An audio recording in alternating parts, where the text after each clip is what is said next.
Assalamualaikum warahmatullahi wabarakatuh. Alhamdulillahilladzi arsala rasulahu bil huda wa dinil haqq liyudhhirahu 'alad dini kullih wa kafa billahi syahida. Asyhadu an la ilaha illallah wahdahu la syarikalah wa asyhadu anna Muhammadan abduhu wa rasuluh. Allahumma salli wa sallim ala sayyidina Muhammadin wa ala alihi wa ashabihi wa man tabi'ahu bi ihsanin ila yaumiddin. Qala Allah Ta'ala fi kitabihil karim, a'udzu billahi minasyaitonir rajim. Ya ayyuhalladzina amanu taqullaha haqqa tuqatih wa la tamutunna illa wa antum muslimun. Qala Ta'ala fi ayatin ukhra, Ya ayyuhalladzina amanu ku anfusakum wa ahlikum naro wa quduhan nas wal hijarah 'alaiha malaikatun ghiladun shidadun la ya'sunallaha ma amarahum wa yaf'aluna ma yu'marun. Faya ayyuhal hadirun usikum wa nafsi bitaqwallah faqad fazal muttaqun. Hadirin jamaah Jumat yang dimuliakan Allah, tidak lepas lisan ini dari mengucapkan kalimat hamdalah, tanda bersyukur kepada Allah yang telah memberikan nikmat yang luar biasa kepada kita, memberikan kita kesempatan masih hidup saat ini, menjumpai hari yang menjadi Sayyidul Ayyam, rajanya hari.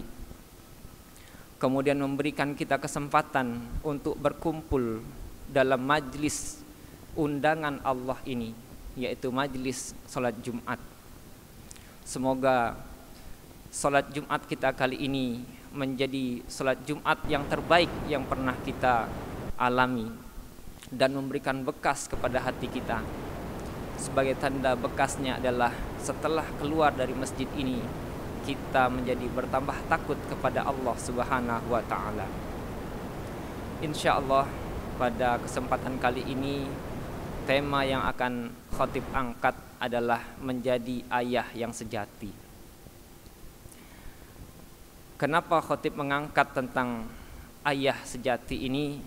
Karena orang-orang para hadirin yang diundang oleh Allah untuk hadir di dalam majlis Jumat ini adalah para ayah dan calon-calon ayah. Ayah itu adalah seorang guru. Kalau kita melihat guru matematik di sekolah, sebelum dia ngajar matematik, dia kuliah dulu tentang matematika. Guru bahasa Inggris di sekolah, sebelum dia ngajar bahasa Inggris, dia kuliah dulu, dia belajar dulu tentang bahasa Inggris. Guru sejarah, bahkan guru bahasa Indonesia yang menjadi bahasa kita sehari-hari, untuk mengajarkan bahasa Indonesia, dia kuliah dulu bahasa Indonesia. Tapi celakanya kita untuk menjadi ayah, yang seharusnya ayah ini adalah guru dalam semua pelajaran bagi anak-anaknya, bagi istrinya, tapi kita tidak sekolah dulu bagaimana menjadi ayah. Saya buka tadi dengan panggilan Allah untuk orang-orang beriman, Ya ayyuhalladzina amanu qu anfusakum wa ahlikum naro. Wahai orang-orang yang beriman, kata Allah, jagalah dirimu dan keluargamu dari api neraka yang bahan bakarnya dari manusia dan batu. Di sana ada malaikat-malaikat yang kasar, yang dia tidak mendurhakai Allah terhadap apa yang diperintahkan kepadanya, dan mereka mengerjakan apa yang diperintahkan Allah kepadanya, yaitu untuk menyiksa orang-orang yang ada dalam neraka. Hadirin sidang Jumat yang dimuliakan Allah, saya buka dengan sebuah kisah tentang seorang istri yang bertanya pada suaminya. Abi, kata sang istri ini, kenapa laki-laki itu antik? antik bagaimana? Anak gadis orang, dia lamar, kemudian dia nikahi. Ketika menikahnya dia bayar mahar.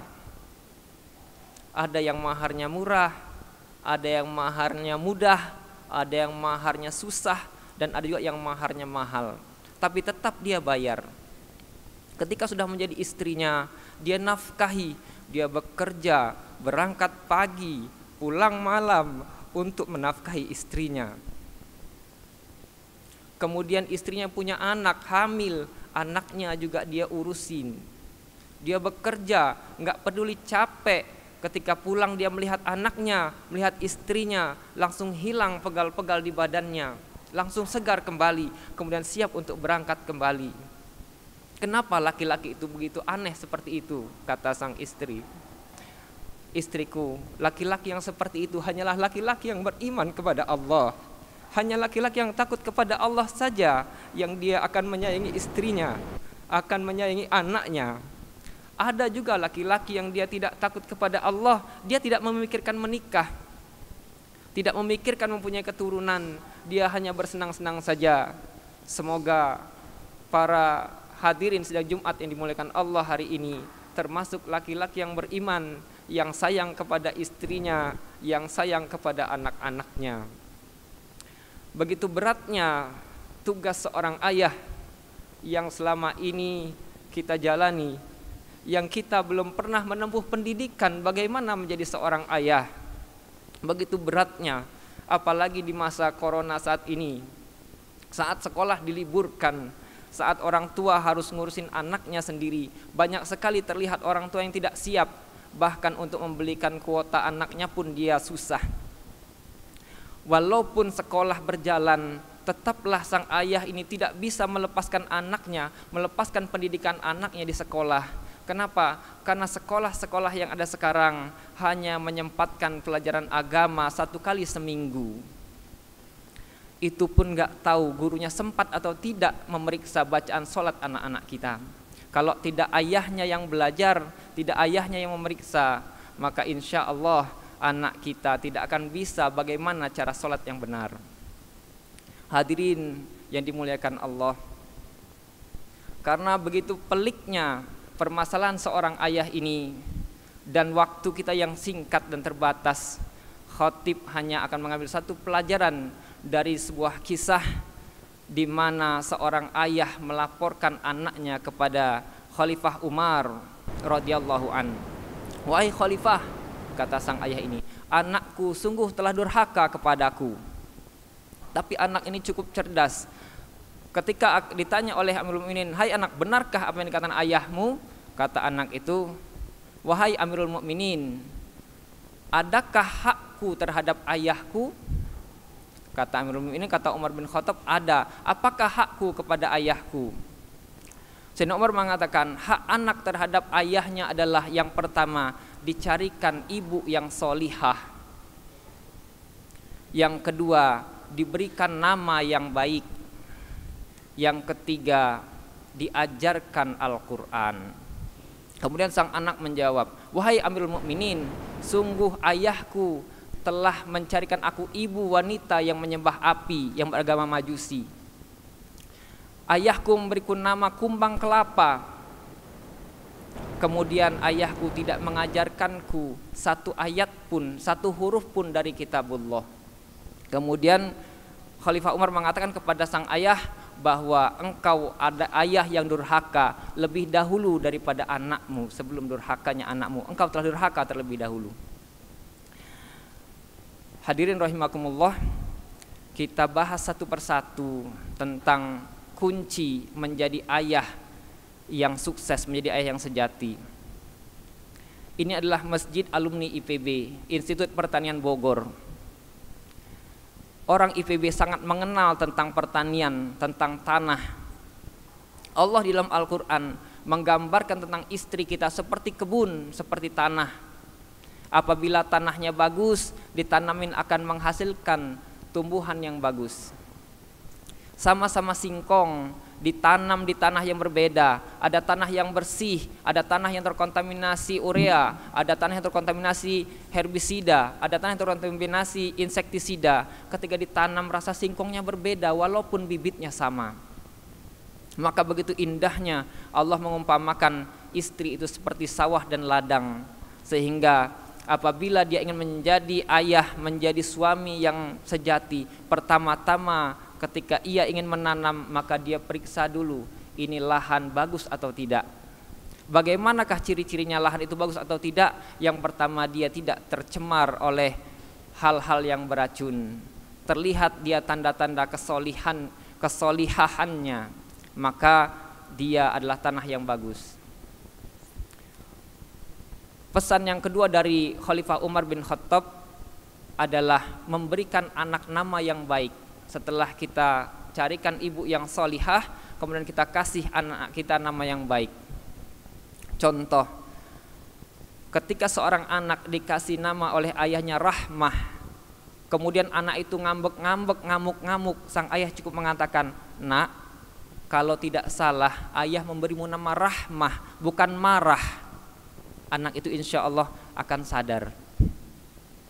Ketika ada anak yang dia boros, berangkat, buang-buang uang, habis, kemudian ayahnya memberinya nama Abdurrahman, ayahnya tinggal cerita sedikit tentang Abdurrahman bin Auf. "Nak, ayah memberimu nama Abdurrahman. Abdurrahman bin Auf itu hijrah dari Mekah ke Madinah, tidak membawa apa-apa, hanya ada baju yang ada di badannya. Kemudian disaudarakan oleh Rasulullah dengan orang terkaya di Madinah. Beliau hanya minta tunjukkan jalan ke pasar, pulang dia membawa uang, membawa makanan. Sehingga insya Allah anak yang tadi boros akan mendapatkan petunjuk dan tidak boros lagi." Kemudian yang ketiga adalah mengajarkan anak kita Al-Quran, mengajarkan kitabullah. Di dalam Al-Quran ada sebuah ayat penutup tentang ayah yang sukses, yaitu Nabi Yakub. Nabi Yakub ini memiliki 12 anak, tapi beliau sanggup mengurusin anak-anaknya dan semuanya menjadi baik. Walaupun ada sempat sejarah Nabi Yusuf dibuang oleh saudara-saudaranya. Di Al-Quran surat Al-Baqarah ayat 133 Allah mengatakan, "Am kuntum syuhada'a idh hadara Ya'qubal maut idh qala li banihi ma ta'buduna min ba'di." Anak-anaknya menjawab, qalu na'budu ilahaka wa ilaha abaika Ibrahim wa Ismail wa Ishaq ilahan wahida wa nahnu lahu muslimun. Jadi ayah yang sukses salah satunya ketika diajarkan Al-Quran, ketika dia mendekati ajal, mendekati maut, anak-anaknya kumpul di dekatnya, dia sempat bertanya kepadanya, "Nak, apakah yang akan kamu sembah ketika aku sudah meninggal nanti?" Dan kalau anaknya benar-benar diajarin oleh ayahnya, benar-benar ayahnya menanamkan tauhid kepada anak-anaknya, maka anaknya akan menjawab, "Ya ayah, aku akan menyembah Tuhannya ayah."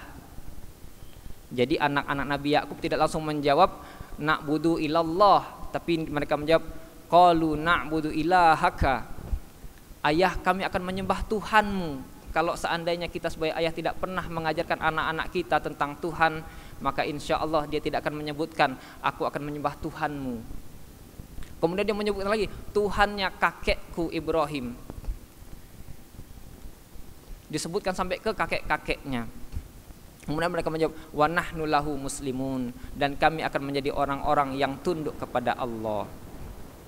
Barakallahu lakum fil kitabil karim wa nafa'ani wa iyyakum bima fihi minal ayati wa dzikril hakim fataqabbal minni wa minkum tilawatahu innahu huwal ghafurur rahim. Alhamdulillahilladzi wa kafa. Assalatu wassalamu ala habibil mustafa wa ala alihi wa ashabihi ila yaumil wafa. Asyhadu an la ilaha illallah wa asyhadu anna Muhammadar Rasulullah. Innallaha wa malaikatahu yusalluna 'alan nabi. Ya ayyuhalladzina amanu sallu 'alaihi wa sallimu taslima.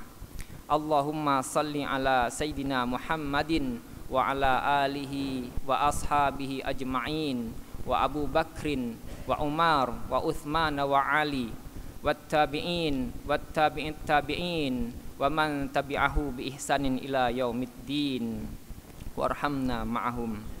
Allahumma ighfir lil muslimina wal muslimat wal mu'minina wal mu'minat al ahya'i minhum wal amwat birahmatika ya arhamar rahimin. Allahumma ij'alni muqima salati wa min dzurriyyati. Ya Allah, kami mengemis kepadamu, meminta kepadamu, jadikanlah kami orang-orang yang menjaga salat ya Allah. Jadikanlah keturunan-keturunan kami orang-orang yang akan menjaga salat melanjutkan kami ya Allah.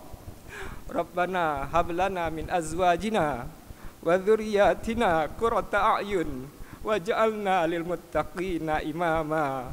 Ya Tuhanku, jadikanlah istri-istri kami, jadikanlah anak-anak kami penyenang mata kami ya Allah.